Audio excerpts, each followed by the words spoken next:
वीरेंद्र सिंह जी। भाई धन्यवाद सर, आपने मेरे को बोलने का अवसर दिया।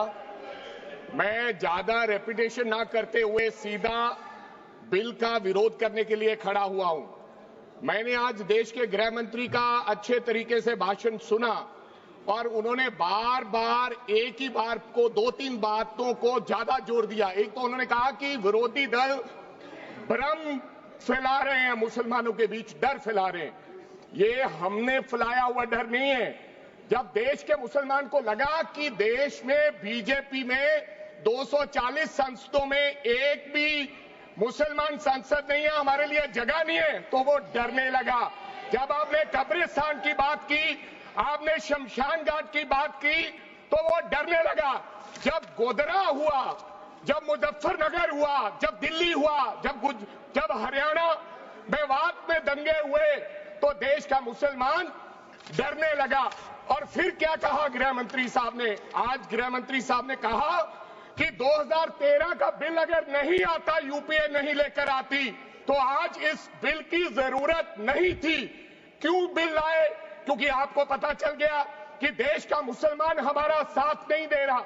हमने हथकंडे अपना लिए, हमने आरएसएस की नीति अपना ली, हमने डंडा अपना लिया, दंगे हो गए, लेकिन मुसलमान हमारे साथ आने के लिए तैयार नहीं है।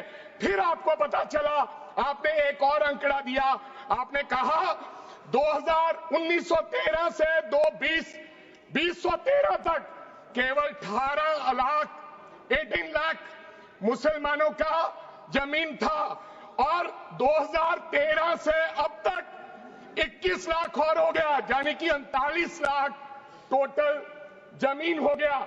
तो आपको किसी ने समझाया मुसलमान को अगर आपके बस में करना है, ये आरएसएस की नीति नहीं अपनाएगा जितनी देर आप इनकी सास प्रणाली बंद नहीं करोगे, अगर वक्फ बोर्ड नहीं छीनोगे, अगर जमीनें नहीं छीनोगे, तब तक मुसलमान आपके सामने झुकने वाला नहीं है।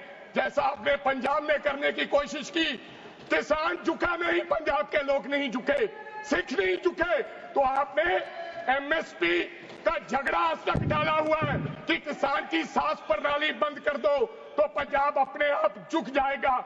आर्थिक जब झुक जाएगा तो हमारी ईन मान लेगा और हमारे साथ आ जाएगा।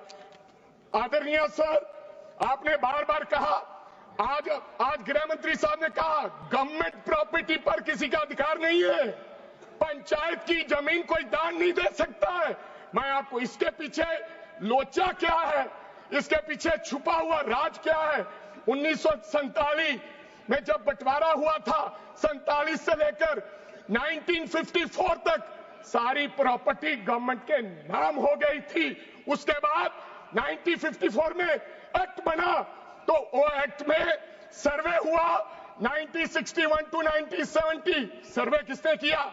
कलेक्टर ने। अगर पंजाब की, हरियाणा की, हिमाचल की बात करूं तो डिविजनल कमिश्नर अंबाला बैठते थे, उन्होंने सर्वे किया, तहसीलदारों ने सर्वे किया, तो वक्फ बोर्ड को यह जमीन देने का काम किया। अब क्या हो गया? जैसे राहुल गांधी कर्नाटक में भाषण देते हैं, गुजरात में मुकदमा दर्ज होता है, सजा हो गई। गवर्नमेंट की प्रॉपर्टी तो 1947 और 1954 में तो सारी प्रॉपर्टीज गवर्नमेंट की थी। अब एक बंदा खड़ा होगा तो वो कहेगा कि यहां पर ये गवर्नमेंट की प्रॉपर्टी है, डिस्प्यूट होगा, तो आप वक्फ बाय यूजर का अधिकार खत्म कर दोगे कि ये तो जमीन गवर्नमेंट की थी, आप उसकी जमीन छीन लोगे।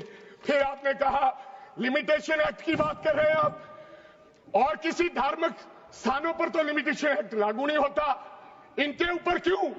आप जानबूझकर इनको अपनी लात के नीचे से दबाना चाहते हो, इनकी छाती पर चढ़ना चाहते हो, जानबूझ के मुसलमान को मारना चाहते हो, जानबूझ के इस देश में मिनॉरिटीज को खत्म करना चाहते हो। ये पहला होगा मुसलमान पे, मारना चाहते हैं मुसलमान को, हो गया, फिर और लोगों पे होगा। और लास्ट आपने कहा प्रैक्टिसिंग मुस्लिम, एक आपने और कंडीशन लगा दी लास्ट कि 5 साल प्रैक्टिस मुस्लिम होना चाहिए, वो दान दे सकता है। मैं सरदार हूं, और ऐसी कई उदाहरणें हैं पंजाब के अंदर। अगर किसी मुस्लिम के पास कब्रिस्तान नहीं था तो सरदारों ने अपनी जमीन देके कब्रिस्तान बनाए। यह कौन सा अधिकार है कि मैं किसी को चीज दान देना चाहता हूं? और इसको कौन बताएगा? रिजू साहब ये बताएंगे कि ये प्रैक्टिसिंग मुस्लिम है या नहीं है?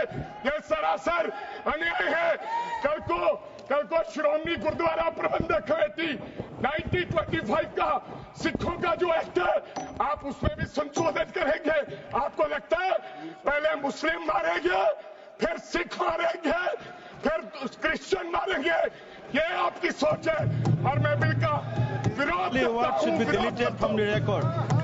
This all words should be deleted from the record.